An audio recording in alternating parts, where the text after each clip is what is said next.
The heat of the early afternoon shimmered above the Manhattan pavement like a restless mirage.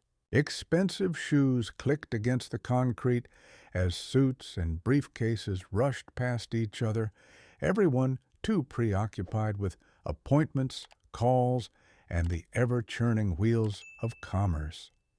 But amidst the blur of urgency, a teenage boy stood still. He was no older than 16, dark-skinned, thin, and dressed in a school uniform that had clearly seen better days. The hem of his trousers was frayed, his white shirt had long since turned gray, and his backpack sagged from overuse. Yet, in his hands, he held something precious, a brown paper lunch bag, crumpled but intact. He paused at the edge of the sidewalk, eyes fixed on a man slouched over a bench. The homeless man sat huddled against the cold steel armrest, wrapped in a torn blanket, shoulders trembling with every shallow breath. His hands were bare and chapped, and he stared down at the ground as if even eye contact had become too expensive to afford. The boy walked toward him. There was no dramatic music, no slow-motion fanfare, just a quiet gesture as he unwrapped his sandwich, gently tearing it in half. He handed one part to the man, who looked up, startled. I can't," the man murmured, eyes wide. "You can," the boy replied, smiling softly. "I already had breakfast." It was a lie, but it was a kind one. From across the street, behind the tinted windows of a sleek black limousine, someone was watching. Cameron Huxley had built a billion-dollar empire before the age of 40. Born to nothing, he'd clawed his way into the upper echelon of American capitalism with grit, vision, and an iron will. But in recent years, something had shifted. The boardroom winds had started to feel hollow. His therapist called it a midlife awakening. He called it being tired. He had just left a high-stakes acquisition meeting when he saw the boy. At first, it was nothing, just a kid and a beggar. But then he watched the exchange, the sandwich, the silent dignity, the choice. "Pull over," Cameron said. His driver hesitated. "Sir?" "I said pull over." The door opened, and Huxley stepped out into the sunlight, ignoring the buzzing notifications on his phone. He crossed the street with a purposeful stride, shoes clicking like a metronome against the rhythm of the city. The boy had already turned to leave, tucking the empty bag under his arm. "Hey!" Cameron called out. The teen froze, slowly turning around. "You gave away your lunch," the man said, his voice steady but curious. "Why?" The boy blinked. "Because he needed it more than me." It wasn't said with dramatics, no self-congratulatory tone, just fact. "What's your name?" Huxley asked. Derek Miller." "Where do you go to school?" "Roosevelt High," the boy replied. "I'm in 11th grade." "And what were you planning to eat?" Derek shrugged.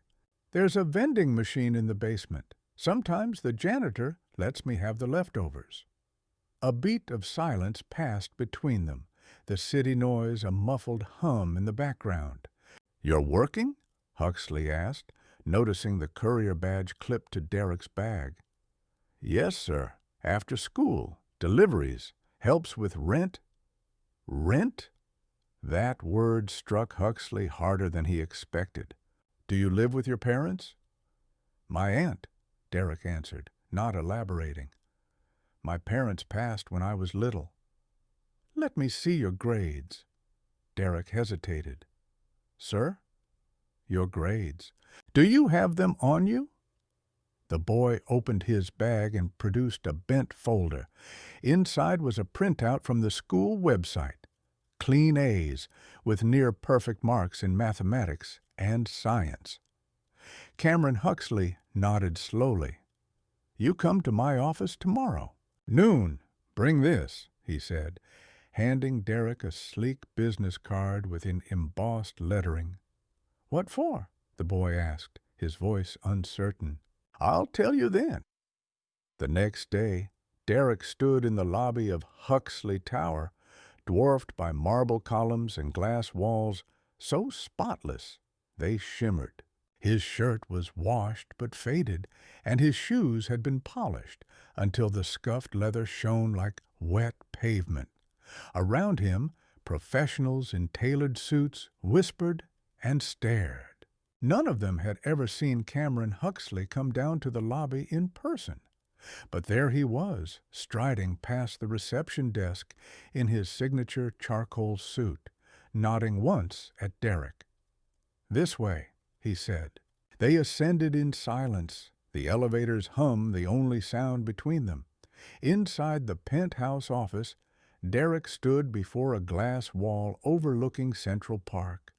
Behind him, Huxley watched carefully. "You impressed me yesterday," Cameron said at last. "Not with your grades, though those are excellent. Not with your manners, though those are rare.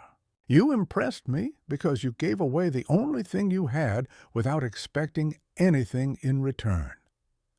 Derek said nothing. His hands were balled tightly at his sides. "You reminded me of someone I used to be," the billionaire continued. "Before the money, before the suits, when I still remembered what it was like to be hungry, but not just for food." He opened a drawer and pulled out a crisp envelope. "This is a formal offer, a paid internship with my foundation. After school, weekends, you'll shadow my analysts. You'll learn, observe, and eventually lead." Derek stared at the envelope as if it might disappear. "Why me?" he asked quietly. "Because you didn't ask for anything," Cameron replied. "And that's exactly why you deserve everything." The boy's eyes shimmered, and for the first time in years, so did Huxley's. Outside, reporters had already picked up the story. A viral photo of the moment Derek gave his lunch away had made its rounds overnight. But the boy didn't know that yet. All he knew was that someone, somewhere, had seen him, and it changed everything. It had been 3 days since Derek Miller first stepped into Huxley Tower. 3 days since the billionaire in the glass office gave him a shot no one else ever had. The internship wasn't a publicity stunt. Cameron Huxley made that clear from day one. There were no cameras in the room when he walked Derek through the company's foundation division. Only binders, spreadsheets, and the quiet gravity of responsibility. "You're not here to fetch coffee," Huxley had said. "You're here to learn, to understand how power works and how to use it." But not everyone in the building was thrilled about that. "Another charity case," murmured one assistant under her breath as Derek passed the executive floor. "Hope he doesn't eat all the snacks in the break room." Derek heard them. He always did. But years of being underestimated had built something in him, an armor of sorts. He held his silence and kept walking. Inside the foundation wing, things were different. The woman in charge, Amira Caldwell, had once been a rising star in venture capital before pivoting to philanthropy. She ran the department like a mission, not a museum.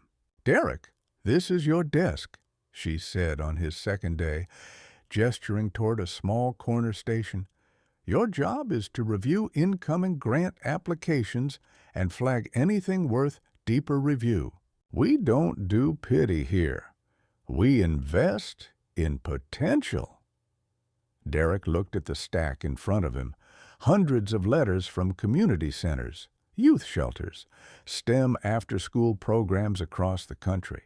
Each folder was a life or a group of them holding out hope that someone, somewhere, would believe in them. It felt familiar, personal. By the end of his first week, Derek had already flagged 8 proposals, not because they were sad, but because they had plans, specifics, accountability, goals. "Good eye," Amira said when she reviewed his notes. "You see structure where others see sentiment." She didn't tell him that she had tested him, that she had snuck in a few fake proposals just to see if he'd bite on emotional appeal without merit. He hadn't, but outside the foundation office, whispers grew louder. They watched the black teen in the hand-me-down clothes walk past floors full of Columbia grads and Ivy League MBAs. Some mocked, others pitied. Only a few were smart enough to be curious. Meanwhile, across the city, a man sat on the same bench where Derek had first handed him half a sandwich. That sandwich had changed his week. The man's name was Norman Quinn, once a systems engineer with 2 degrees and a corner office, then a layoff, then a failed marriage, then a bottle, then the streets. He hadn't known the name of the boy who gave him lunch, but the moment had stuck. So when his picture appeared in an online news story, "Teen's kindness goes viral, gets hired by billionaire," Norman nearly dropped the battered phone he'd managed to keep charged at the library. The boy had a name now, Derek Miller, and he was working in the Huxley building. Norman stared at the photo on the screen. The boy's smile was small, modest, but his eyes held something fierce, something Norman had once seen in the mirror before life blurred the edges. "I can't be nothing forever," Norman whispered. He closed the browser and stood up. Back in the tower, Huxley was watching too. Not the news, though the story had hit every major outlet by now, but Derek himself. There was something different about the boy. He didn't gawk at the view from the 87th floor. He didn't grovel or perform. He observed. He absorbed. Huxley had seen it before, in himself. But it worried him. Derek was sharp, too sharp for comfort. And Huxley knew the world would try to grind that edge down. So he did something he hadn't done in years. He invited the intern to lunch. Not in the executive dining hall, not with linen napkins and 3 courses, but on the roof. It was a strange Huxley ritual. Whenever he needed to think, he came to the rooftop garden and ate in silence, the wind from the city sweeping his thoughts clean. That day he brought 2 sandwiches. "Thought I'd return the favor," he said, as Derek joined him on a stone bench. The teen took the food without a word, unwrapping it carefully. "Why did you do it?" Huxley asked. "The sandwich. You could have walked by." Derek chewed for a moment, then answered, "My uncle used to say that when you're broke, the only thing you got to give is your decency. I guess I didn't want to lose that, too." Huxley looked at him sharply. There it was again, that edge. "You ever been afraid of becoming like the people in this building?" Derek asked quietly. The billionaire paused. "Yes," he said at last, "but I've also been afraid of forgetting what it felt like not to be." The 2 sat in silence for a while. Then Derek spoke again. "Can I ask you something?" "Go ahead." "Why me?" "I told you. You reminded me of myself." Derek shook his head. "No," he said. You saw a kid on the street. You didn't know anything about me. You stopped your car, got out, hired me. That's not logic. That's something else. Huxley didn't answer at first. Then he looked up. Because the moment I saw you, I realized I hadn't done anything decent in a long time. I thought I was giving you a chance. But it turns out I needed that moment more than you did. Derek nodded slowly, and in that silence a kind of contract formed. Not written, not spoken, but real.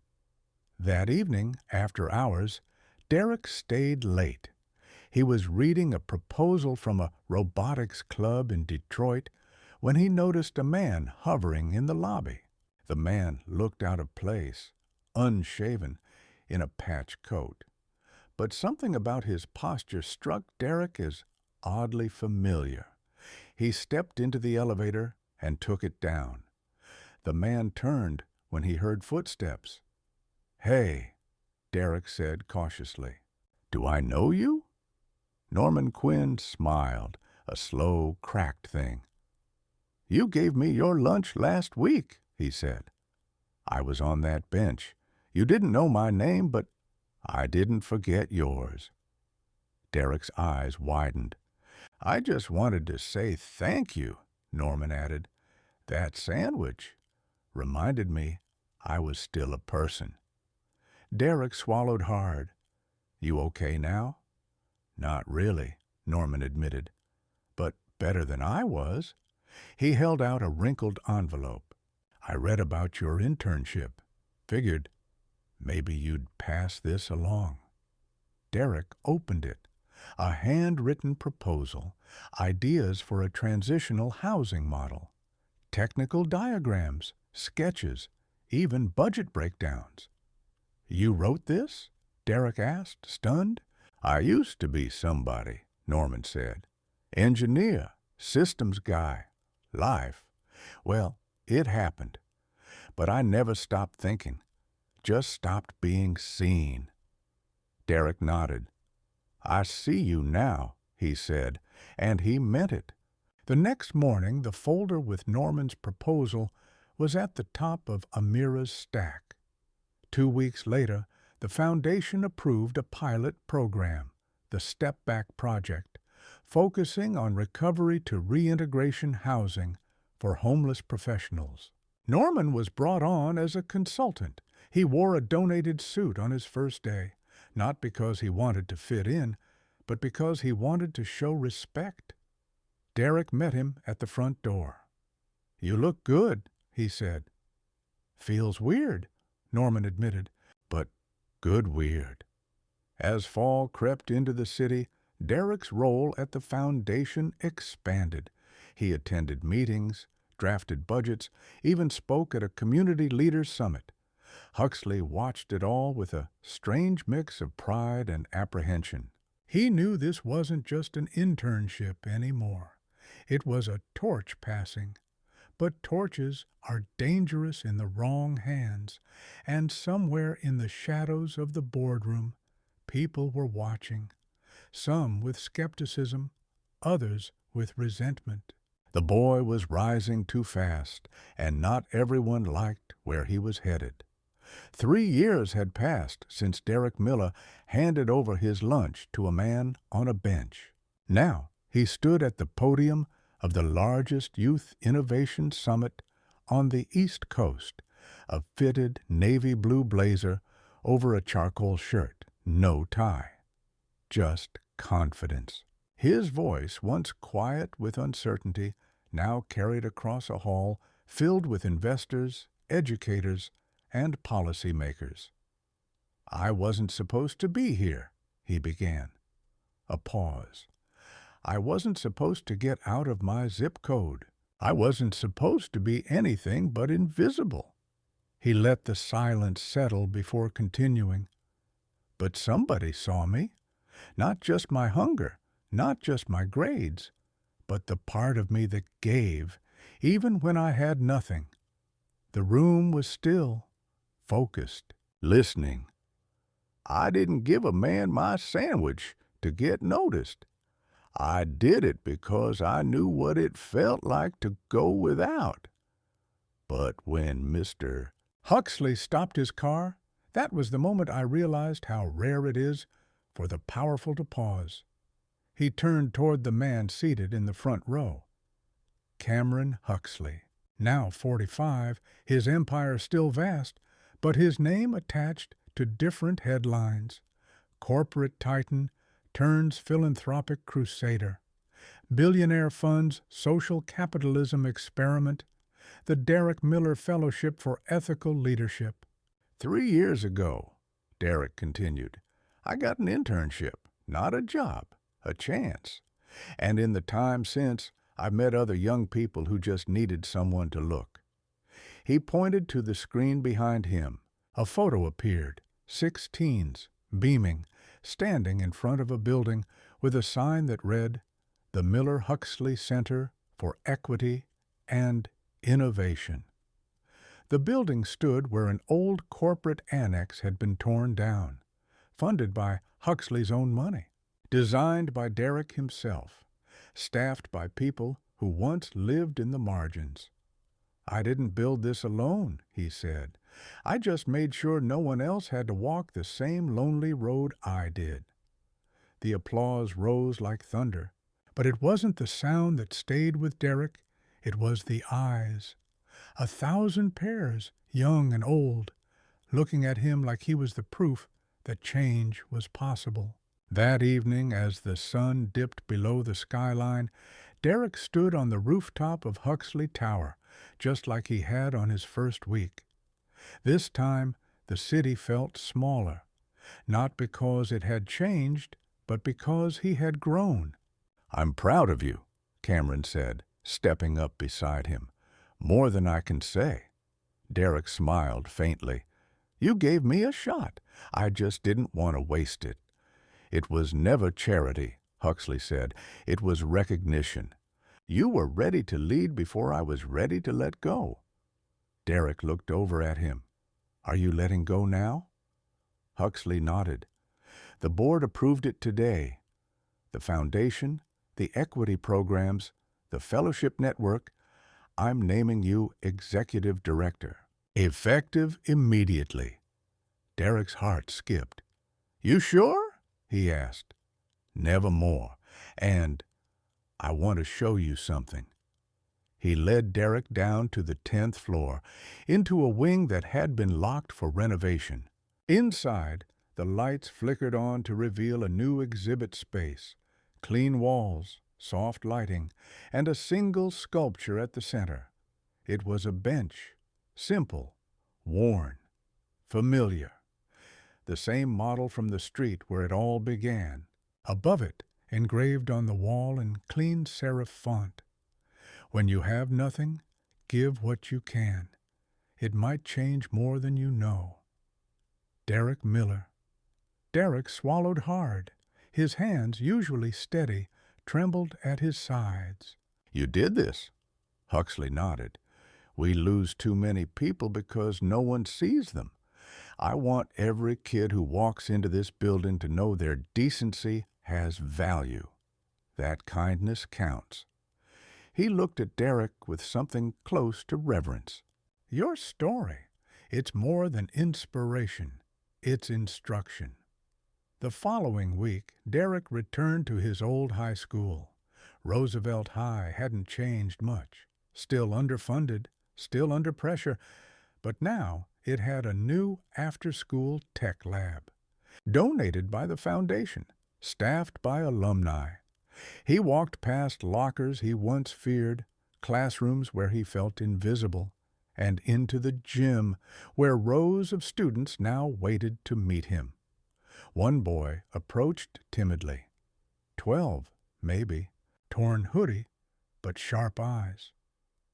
Are you really Mr. Miller? He asked. Just Derek, he said with a smile. You code? The boy nodded. Good. We're always looking for the next leader. That night, the boy would write in his notebook, I met a real one today. Elsewhere in the city, Norman Quinn now worked full-time as program lead at Step Back Initiative. He wore a new badge, but kept the same backpack he had when he was homeless. "This thing reminds me," he told a new recruit, "that you're never as far gone as you think. You just need one person to pause." But not all endings were clean. At a board meeting, some of the old executives challenged Derek's new hiring policies. Too focused on social equity, they claimed. Not strategic enough. Derek let them speak. Then he pulled out a dossier. Inside, reports, performance charts, outcomes. "Every dollar we spent on community-first hiring," he explained, "yielded 12% higher retention, 15% greater innovation metrics.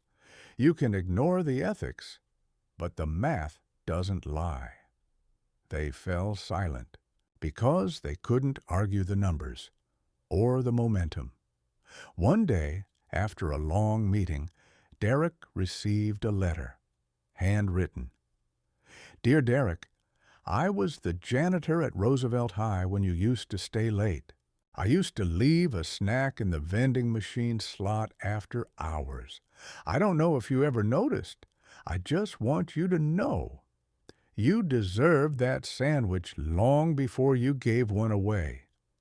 No name, just the initials, GJ.